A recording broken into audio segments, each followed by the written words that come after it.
we think mostly about his physical strength and how he uses it to dominate others.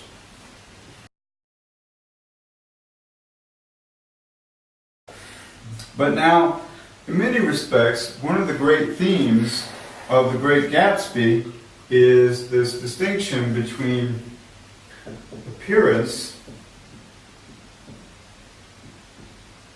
and reality.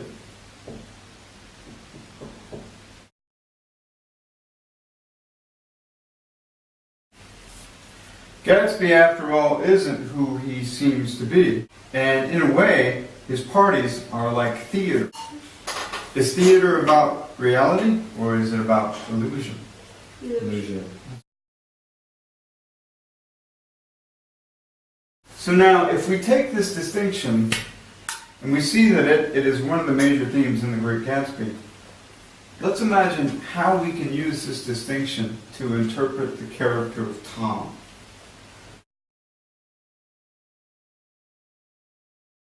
How could we use this distinction between appearance and reality with the understanding that a lot of what happens in Gatsby's parties is theater for the sake of attracting an audience? Who's the audience? Daisy. And that this image that Gatsby projects of himself is just that. It's appearance. It's an image. It's an illusion. In that respect, he's like what character we just read about.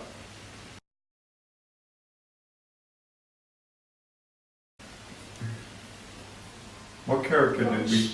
Blanche. Very good. In that respect, Gatsby's like Blanche, projecting illusions for the sake of other people. Why is Gatsby throwing the parties? Not for himself, but for the sake of attracting Daisy. So now we want to use this appearance-reality distinction, and we want to apply it to Tom. What defines Tom? His physical strength. In other words, his manliness. So, did any of you think to ask the question, is Tom really manly? Or is it just appearance?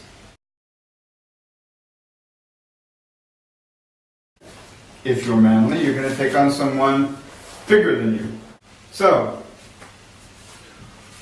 who does Tom take on? Who is he physically aggressive against?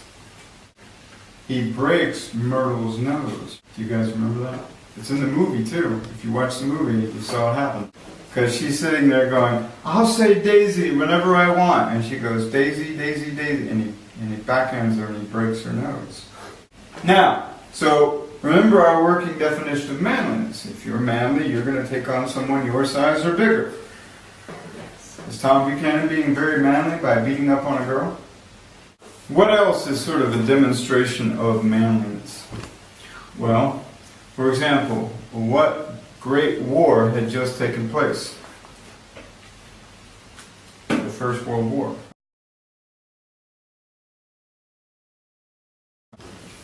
Who was fighting in the war? Gatsby.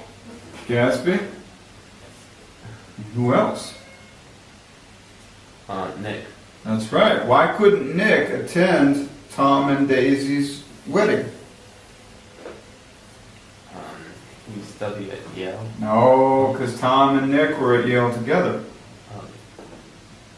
Nick was over in Europe fighting the Germans, while Tom and Daisy were getting married. So if Tom and Daisy are getting married and Nick can't attend because he's fighting the war in Europe, what is Tom not doing? If Tom is getting married, what is he not doing? Fighting the war. That's right. He's not fighting in World War I. Right? Can you think of a bigger sort of test of manliness than to go off to war?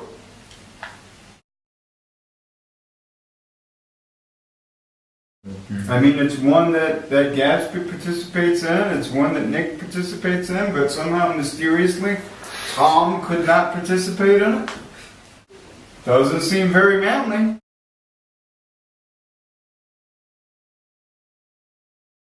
Now, Jump to the end of the book, the end of the story, the end of the movie. Who goes to Tom's house? George Wilson. Remember? George Wilson goes to Tom's house and he wants to know who owns the yellow car. Now, George has got a gun.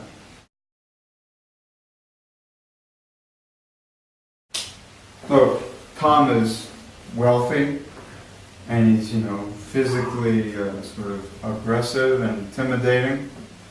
So, a man shows up at your house with a gun and you're Tom, right? You're big and strong and you've got money. What are you going to do? Well, because after all, you're Tom. You're big and strong and you have money. Someone shows up at your house toting a gun, you're going to defend yourself. Does Tom do that?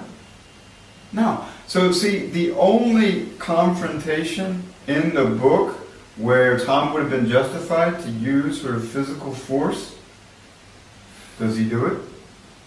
No. He doesn't even use physical force to defend his own house and his own wife against George Wilson, who shows up with a gun. Is Tom really manly? Or is it just the appearance of manliness? Yes. That's right.